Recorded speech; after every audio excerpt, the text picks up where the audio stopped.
And mic check, 1 2 1 2. Sorry, this is just the equipment, because we're fans. Good evening, my lovely people, and welcome to another episode of the Daily Dose with me, Dr. Suhail Essa. Yes, I've got the scrubs to match now. Yeah. So, in today's episode, we're going to be discussing the big question that's on everyone's lips: should we reopen or not?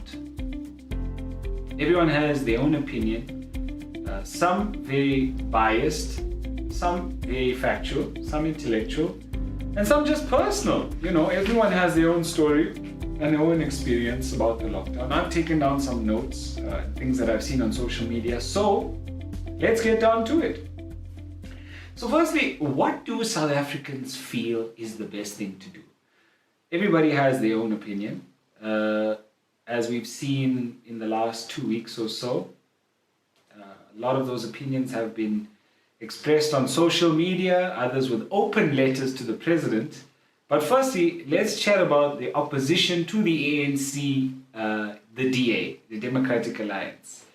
Their speaker or chief whip or whoever he is, John Steenhuisen, the guy that loves roasting the ANC at every chance he has, he came out saying that he thinks that we should open the country as soon as possible. Like, just go back to normal, life must just continue. But to be fair, he's always rejected the lockdown since day one. He's thought that this is a bad idea, not a lot of information apparently to support that the lockdown will work. And to be fair as well to the ANC, the DA always opposes whatever they have to say. They don't really have their own ideas. They just sort of say, well, if the ANC wants to do it, I think we're going to go against it. You guys are going to lockdown? Well, we say no more lockdown. That's just how it's got to go, hey? No lockdown.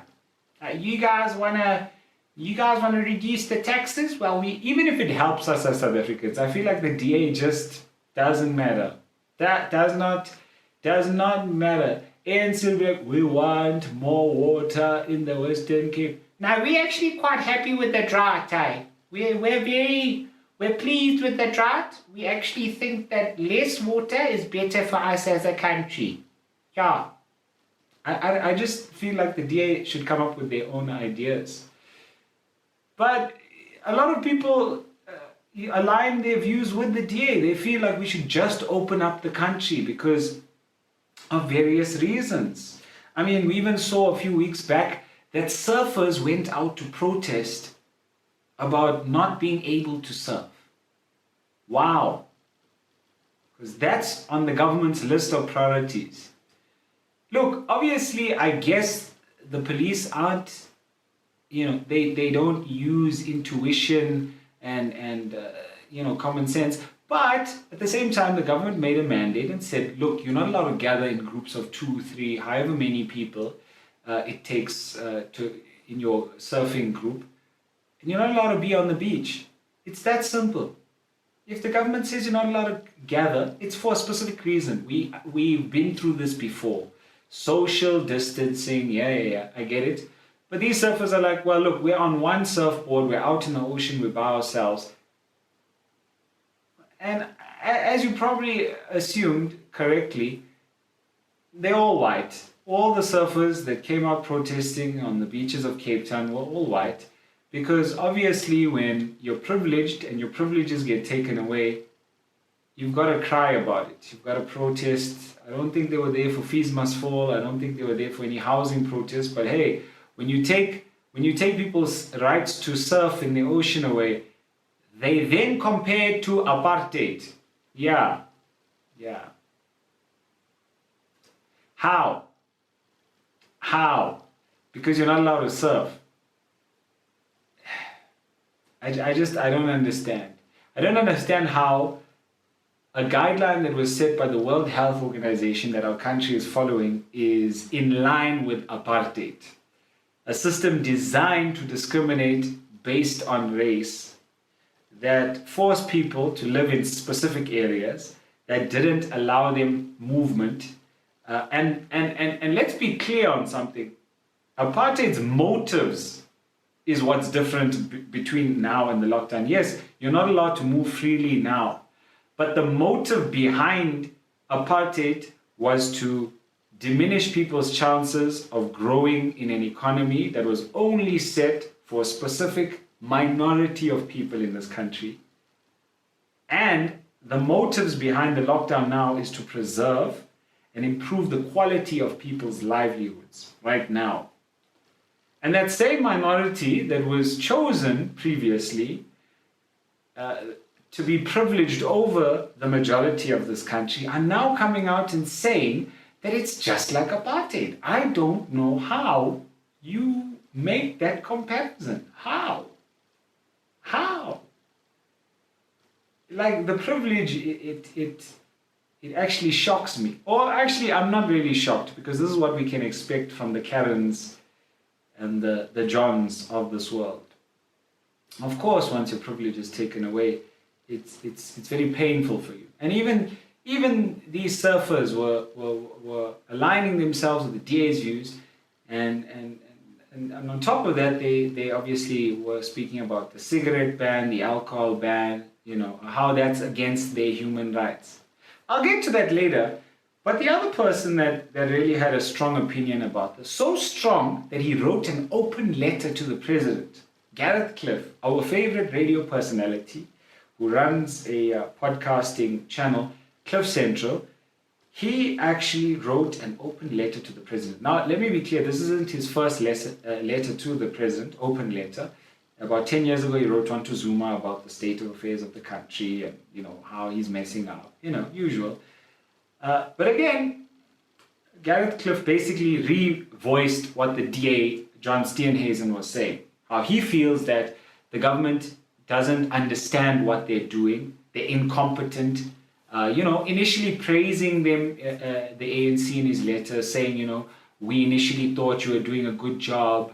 You're under a lot of pressure, a lot of scrutiny. We're all looking at you for guidance, and we know it's a bit tough, but we think it's enough now, and we need to reopen, and the economy is crashing, and a lot of things were mentioned. In the letter, though, he says that many of us aren't afraid, I'm quoting here, many of us aren't afraid of the virus anymore. It's our health, and we'll take our chances. Thank you. Who is the we? Who's we? Who's this we that you say are not really scared of the virus anymore? Where do you have stats? Do you have a referendum? Did people vote? Did they send in requests on your podcast to be a part of this we? Who is the we that's not scared of this virus anymore? Because I don't know who the we is. It's very confusing for me as a South African citizen. I don't know, are you talking about us as South Africans? Or perhaps you're talking about the middle class white South Africans, or the privileged, predominantly white South Africans that have an issue with being under lockdown. Because to be fair, I don't think we aren't scared of this virus anymore. I personally now know people that have died from this virus. My neighbor back home in Durban, my ex-neighbor back home in Durban, actually died from complications of the coronavirus, COVID-19 disease. I know people that are scared of this virus. I know doctors that are scared. I know doctors that have gotten sick. I don't know personally anyone that's died, but I know of doctors and nurses in our country that have died from this. So who is the we that's not scared of this anymore? And we'll take our chances. Do you know how that reeks of privilege? We'll take our chances. The people that can afford medical aid, that can afford to go and get private health care, because you're the ones that are going to be treated first. Once the lockdown is lifted, if the lockdown is immediately lifted, and let's be clear, Garrett Cliff was insinuating that this lockdown should be lifted immediately because of the economic circumstances that we fall under. Now, I know that there are very harsh economic circumstances that our country is facing right now. There are a lot of people that are hungry, there are a lot of people that are starving. But to say that we will take our chances means that those who can afford to take their chances now, once the lockdown is immediately lifted, there will be Statistically, there are facts, there are hundreds of papers. And I'm willing, if anybody is interested, I'm willing to post and show you the hundreds of papers written by professionals, intellectuals that are virologists, epidemiologists, people that have studied this thing, are saying that this will cause a spike in the number of infections and people will require hospitalization and might die. So let's say, for example, the we that he's referring to, which is him and his friends, they will then get infected, possibly get infected, if it's them, or maybe it's the poor in this country, and they will then be able to afford to go and seek this health care.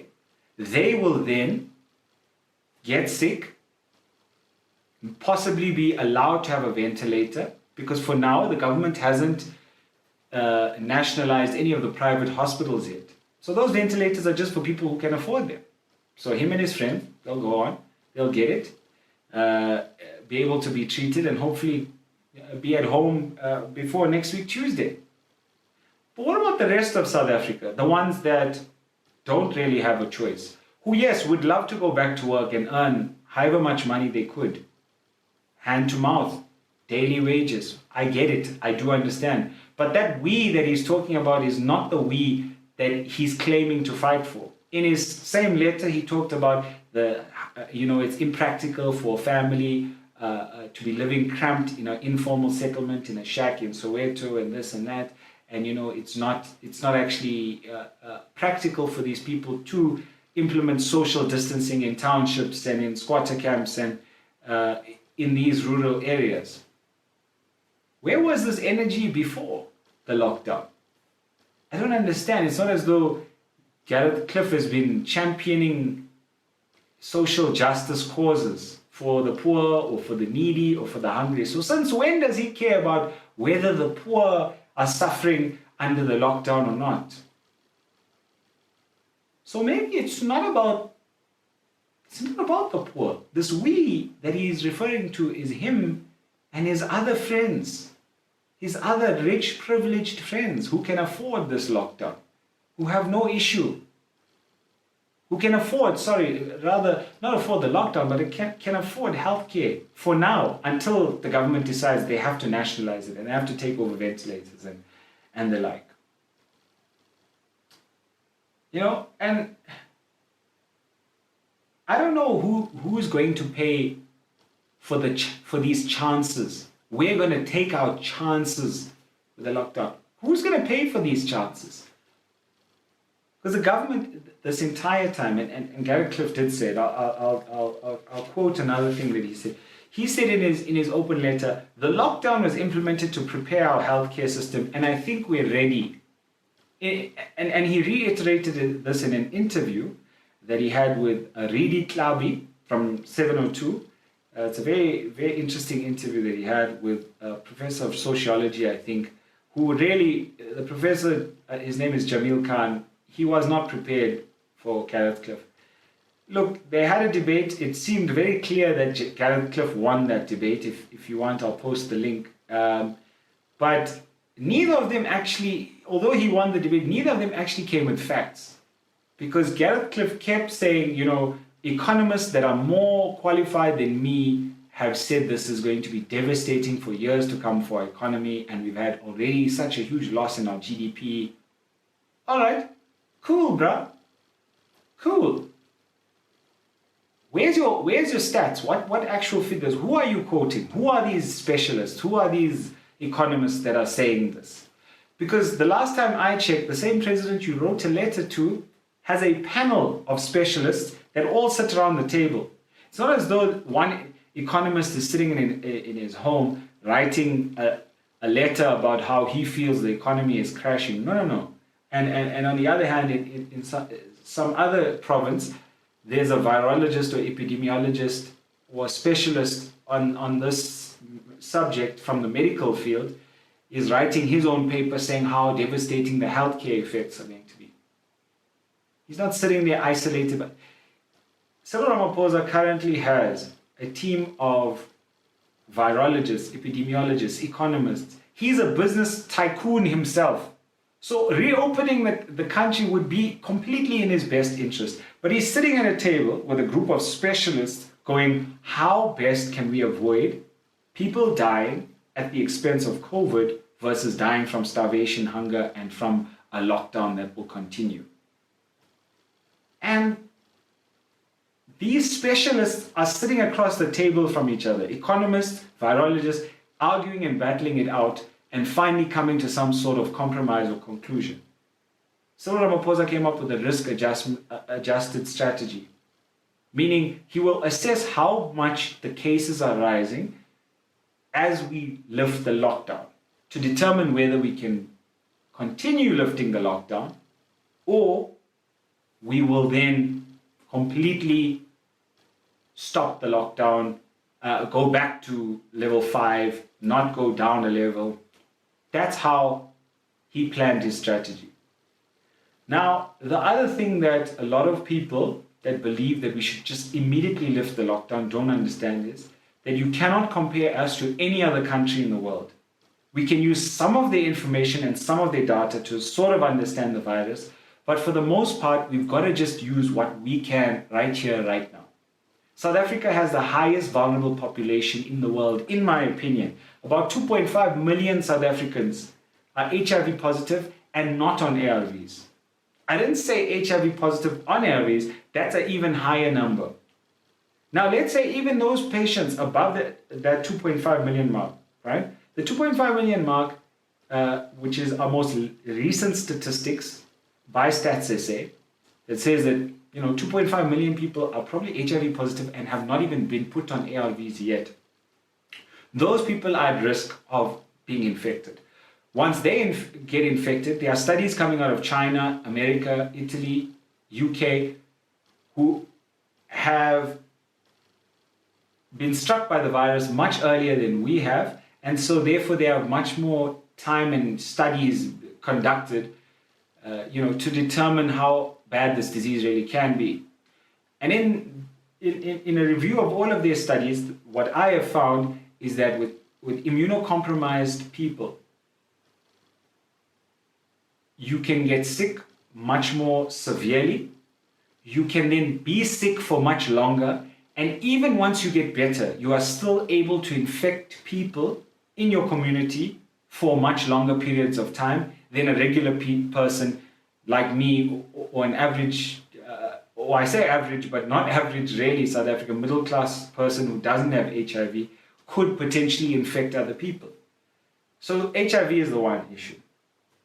People forget that the government is trying to regulate our entire burden of disease. We've got non-communicable diseases, meaning diseases you can't spread, like diabetes and hypertension, which is actually the biggest killer in our country above all. Non-communicable diseases kill more South Africans, and the complications from them actually kill more South Africans. And in the same interview, Garretts mentions, we know from other countries that this virus attacks the vulnerable, which is old people, and the fat people, and immunocompromised people. So he even realizes himself that what he is saying is fat people that are affected by diabetes and possibly hypertension, fall within that category. We have some of the highest obesity rates in our country. Sounds strange, right? Because a lot of our country starve and then a lot of our country eats too much and then develop these diseases that require them to be hospitalized. They get gangrene of their feet. They need it to be chopped up. So we're dealing with all of these issues, right? Plus HIV, plus TB. Now we've got COVID on top of that. So the government is saying, yes, we get it. You guys think that COVID is not going to kill you. And it's not that bad statistically. But when you've got so many other problems going on right now, and another thing comes into it that'll kill all of those people that we're already trying to treat, what do you think is going to happen in our country? We're going to lose a large proportion of our workforce. These HIV positive, diabetic, TB patients, they're not old people, they're young. They're like between 25 to 40, which is part of our workforce which we need. You kill our workforce, who is going to work in our shops? Who's going to restart this economy that you're trying to save? You need to save the people before you save the economy. That's my opinion. And I think that by reopening in this phased manner, it's the best way to do it. Ideally, I would love to say, hey, open this country much quicker. I would like that too. I would like things to get back to normal as well. But am I a specialist? Am I sitting at a table with 10 different people from different fields, economists, virologists, people from health, specialists on each and every field, and debating and arguing and deciding what's the best? No, I'm not. And neither are radio presenters from the 2000s. So why would this man share his bigoted opinion? Anyway, let's get down to our final point. Cyril Ramaphosa gave a speech about half an hour ago, a little bit delayed and later than normal, but that's expected. He's a busy man. And he basically said, look, they've done a lot of things so far. He apologizes for all the contradictions, but now what he's saying is by the end of this month, we're going to all go down to level 3, except for certain areas that don't get their act together. So basically places which are known as hot zones, where there's a lot of infections and a spike of infections. And in those areas, he's going to try and discuss with his team whether or not to decrease the level to 3 or keep it at level 4. And I know what all of us were thinking. Western Cape, you're in trouble. Yeah? So let's just clarify what happens at level 3. So basically, a lot more of our retail stores will open. A lot more things will be able to be sold at these retail stores.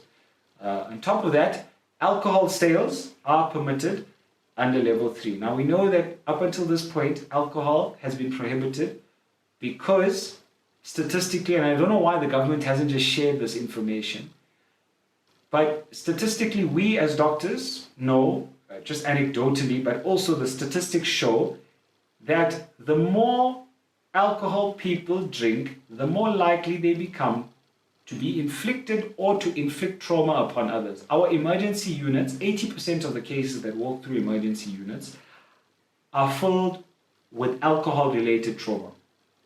All of them are over the limit. They either get in car accidents, fights, whatever it is, stabs, shoots, they become vulnerable, robbers rob them. All these things happen when you put alcohol in the mix. I work in the emergency units. I'm telling you, it's empty, it's quiet. We've reduced the number of doctors on shift because of how quiet it is. Just because all of you South Africans are not drinking. That's it. That's simple. How amazing, Cyril. Thank you. In fact, over the Easter weekend, by doing the lockdown over the Easter weekend, we are the only country in the world that had a positive death rate from a lockdown.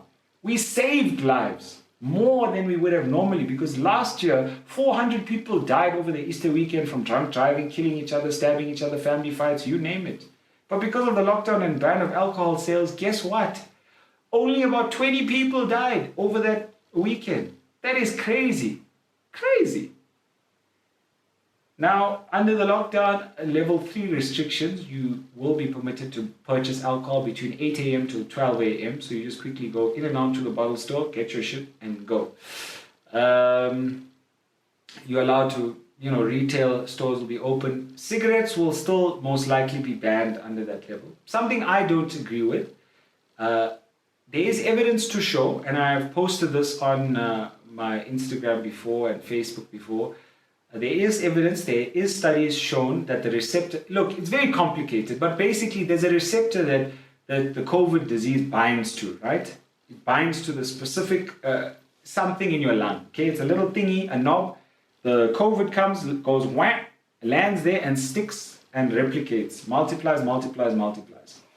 Now, when you smoke, it's known to increase the number of those little knobs in your lung that the COVID can bind to. So you're more likely to be infected.